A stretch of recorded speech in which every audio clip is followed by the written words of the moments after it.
신문과 주요 뉴스 미디어의 시종일관 무능한 대통령에 대한 이야기로 도배를 한 가운데 여당은 야당의 간첩설, 빨갱이, 북한과의 내통 등의 음모설로 몰아가고 있다. 북한 무인기의 비행금지구역 침범 사실이 뒤늦게 드러난 가운데 여권이 관련 의혹을 제기한 야당 의원을 향해 북한 내통설을 제기했던 것이다. 예전에는 우리나라의 대통령을 북한의 하수인으로도 몰고 간 적이 있었다. 이 정도면 우리나라 사람 모두를 빨갱이 혹은 북한 정부의 똘마니쯤으로 이야기해도 심하다고 보이진 않아 보인다. 삼성 장군 출신으로 국회 국방위원회 여당 간사를 맡고 있는 국민의힘 신원식 의원은 5일 자신의 페이스북에 우리 군 전문가들이 다수의 첨단 레이더와 감시 장비를 종합해 알아낸 항적을 김 의원이 간단한 분석으로 알아냈다는 주장은 국민을 우롱하는 황당한 궤변이라며 국민이 납득할 설명을 내놓지 않으면서 부채도사 흉내로 일관한다면 김 의원이 북한과 내통하고 있다는 합리적 의심을 할 수밖에 없다고 적었다. 신 의원은 그 정도의 정보를 사건 발생 직후 알 수 있는 길은 우리 내부에서 나온 정보로는 절대 알 수 없다며 유일한 길은 복구한 무인기를 뜯어서 내장된 촬영 자료를 확인한 북한 당국으로부터 정보를 전달받는 수밖에 없다고 주장했다.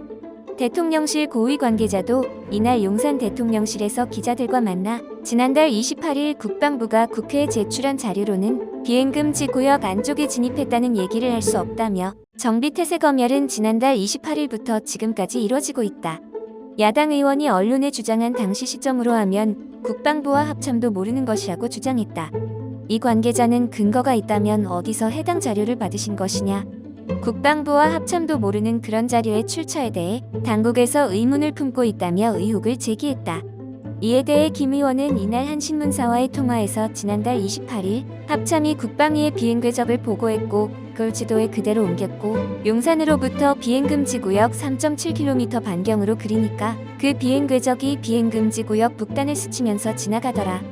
합리적으로 유추가 되는 것이라고 반박했다. 김 의원은 한미연합사 부사령관 출신의 예비역 육군대장이다.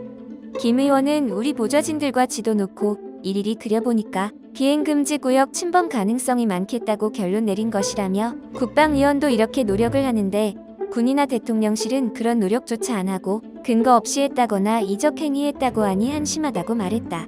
지난 2014년에도 북한이 무인기로 청와대 일대를 집중적으로 촬영한 적이 있었습니다. 이번에 서울 상공을 침범했던 북한 무인기의 비행 경로가 8년 전 청와대 촬영 때랑 거의 일치하는 것으로 확인됐습니다. 처음부터 용산이 아니라 청와대를 찍으려고 했다는 건지 우리 군도 판박이 비행을 확인하고 북한의 의도를 분석하고 있습니다. 지난 2014년 3월 경기 파주의 한 야산에 추락한 북한 무인기 청와대 일대를 촬영한 사진이 무더기로 나왔습니다. 당시 군은 이 무인기가 파주 상공을 지나 국도 1호선을 따라 남하한 뒤 구파발을 거쳐 서울 시내로 진입, 청와대 상공을 감싸듯이 돌면서 이 일대를 집중 촬영한 뒤 곧장 되돌아가다 추락한 것으로 추정했습니다. 그런데 지난달 26일 남하한 북한 무인기도 김포와 파주 사이를 통과해 남동쪽으로 직행, 서울로 진입했습니다. 이번에도 청와대 일대 상공을 감싸듯이 날다가 되돌아간 것으로 파악됐습니다. 항적이 겹쳐놓은 듯 일치하는 겁니다. 정부 핵심 관계자도 이번 북한 무인기의 서울 진입 후 청와대 일대 상공에서의 비행 경로는 8년 전과 거의 일치한다며 정부의 분석 결과도 마찬가지임을 인정했습니다. 21세기 군사연구소 연구위원이 이야기입니다. 침투 경로를 봤을 때 청와대 상공을 지나쳤을 가능성이 매우 높습니다. 청와대와 정부종합청사 등을 목표로 항공사진을 촬영했을 가능성이 있습니다. 군도 북한이 이번에 침투시킨 무인기의 촬영 표적이 처음부터 청와대였을 가능성에 무게를 두고 분석 중인 것으로 확인됐습니다. 군 소식통은 무인기의 새 좌표를 설정하는 게 기술적으로 어려운 일도 아니고 대통령실 이전을 북한군이 몰랐을 리도 없어 그 의도를 파악 중이라고 전했습니다. 한국국방안보포럼 사무국장의 말입니다. 어떤 유의미한 정보 획득의 목적보다는 민심 교란과 함께 우리 군의 대응 태세를 떠보기 위한 의도로 보여집니다. 용산 대통령실은 방공망이 집중돼 있는 만큼 격추를 피하기 위해 예전 경로를 택했을 수도 있습니다. 또 북한 주민들은 아직 우리 대통령실 이전을 모를 수 있어 내부 선전용으로 활용하기엔 기존 청와대를 찍는 게 낫다고 판단했을 거란 분석도 나옵니다. 북한의 군사무기가 어떤 이유로도 대한민국 영토 안에 혹은 무인기가 돌아다닌다는 것은 용납할 수 없는 일입니다. 여야를 막론하고 좌우를 개의치 않고 강력한 북에 대한 응징의 조치가 필요하다고 생각합니다. 한 번이 두 번 되고 10번, 100번이 됩니다.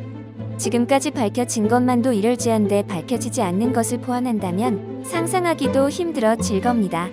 만약 한두 대가 아니라 수백 대였으면 정말로 북한이 말하는 불바다가 정말 몇 분 만에 될 겁니다.